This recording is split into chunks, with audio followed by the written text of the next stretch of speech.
A left-wing reporter thought they had JD Vance cornered with a loaded question, but his fiery response sent shockwaves through the crowd, leaving everyone in stunned silence. Outside the convention center in Dallas, Texas, anticipation hung thick in the air.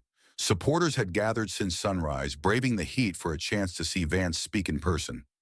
Some waved banners, others clutched bold-lettered signs that left no doubt where they stood.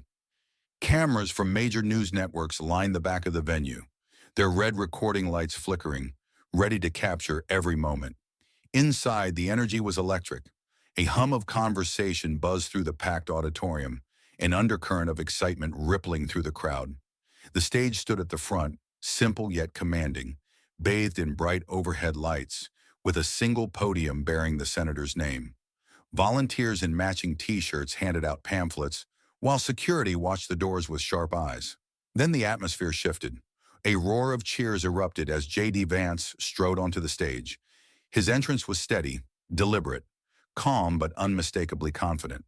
Dressed in a dark suit with no tie, sleeves slightly rolled up, he projected the image of a man ready to cut through the noise and speak his mind.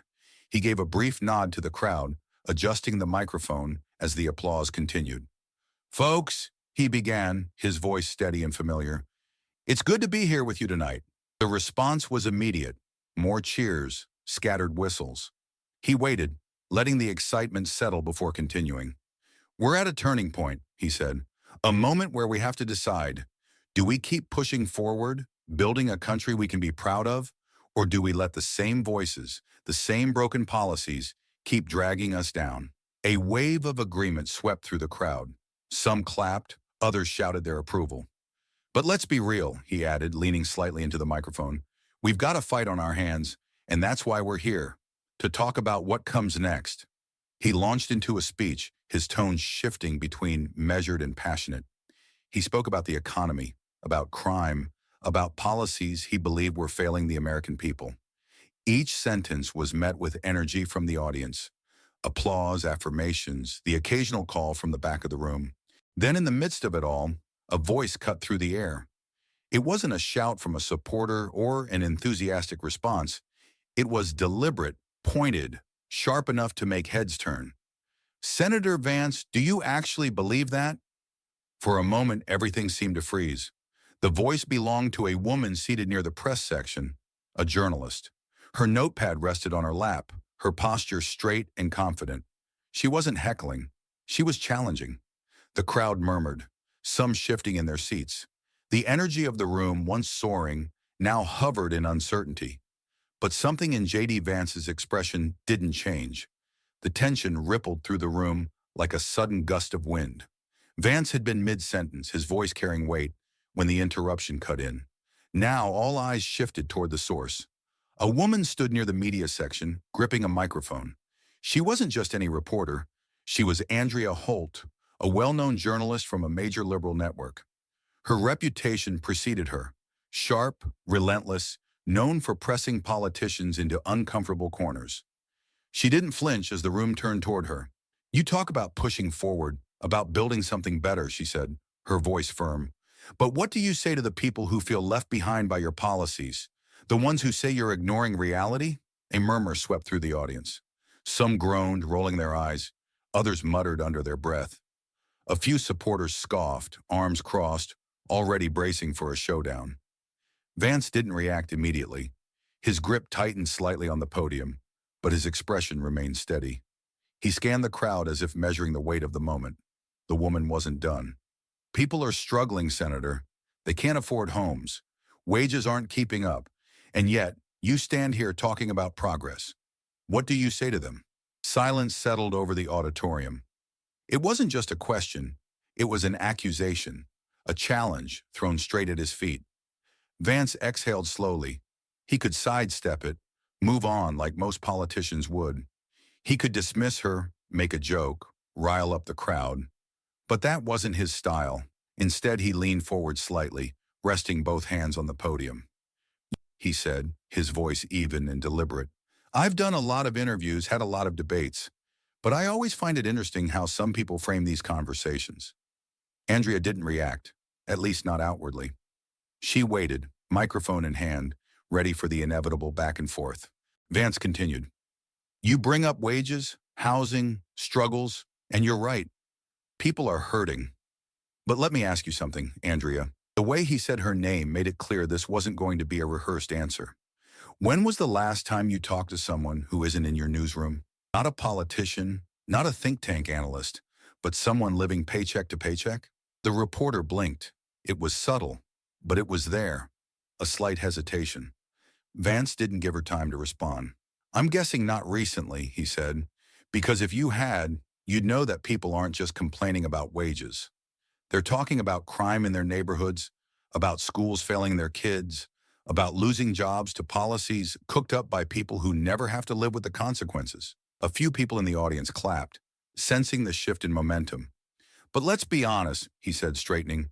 "You're not really asking me that question for them. You're asking it to frame a narrative, to put me on the defensive. That's how this works, right?" The crowd rumbled again, this time louder. Andrea's jaw tensed slightly, but she kept her composure. Vance wasn't finished. "You had that question ready before you even walked through the door. It didn't matter what I said up here. It didn't matter what the people in this room are actually concerned about. You were going to ask something designed to fit the story your network already wrote before this event even started." The crowd erupted. Andrea's lips parted slightly, but no words came out. Vance wasn't done.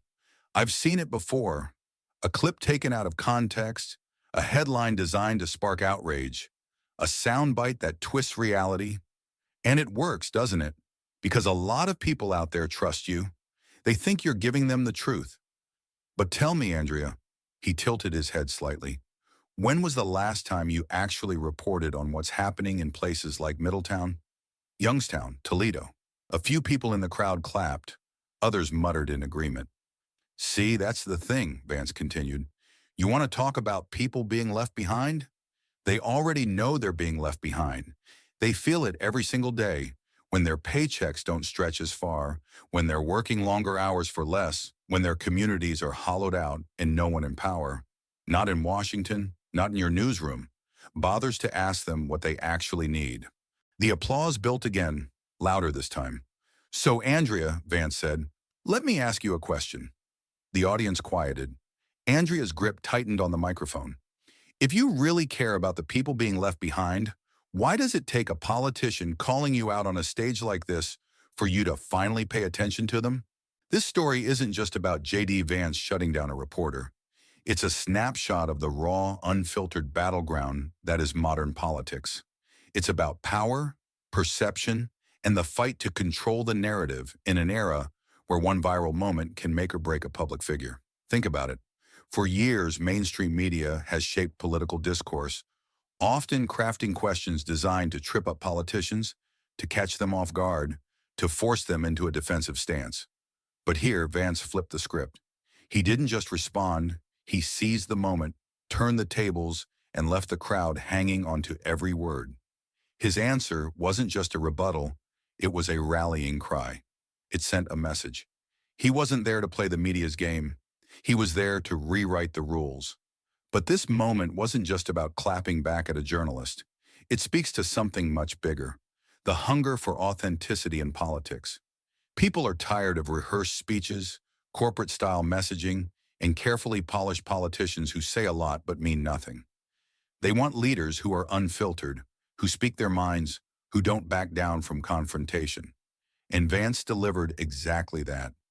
His words weren't just spoken, they were felt. The crowd wasn't just listening, they were energized. And here's the bigger question: is this shift in political discourse a good thing? Are we witnessing a new era of bold, unrestrained leadership, where politicians say what they truly think, unafraid of media backlash? Or are we descending into a world where political theater overshadows real policy, where viral moments replace meaningful debate? This moment reminds us of something crucial. In today's hyper-connected world, politics isn't just about governance, it's about performance. Every word, every exchange, every reaction is captured, analyzed, and turned into content that can define a leader's entire public image. It's no longer just about what politicians stand for. It's about how well they play the game. But where does that leave us? The people. Are we truly engaging with ideas? Or are we just picking sides in a battle of headlines and sound bites? Are we holding politicians accountable for real change? Or are we more entertained by their ability to win a debate? At the end of the day, this story is more than just a fiery exchange. It's a reflection of the world we live in, a world where the loudest voices often shape reality, a world where every word matters, a world where politics isn't just fought in the halls of government, but in the minds of the people watching, reacting, and deciding which moments define our future.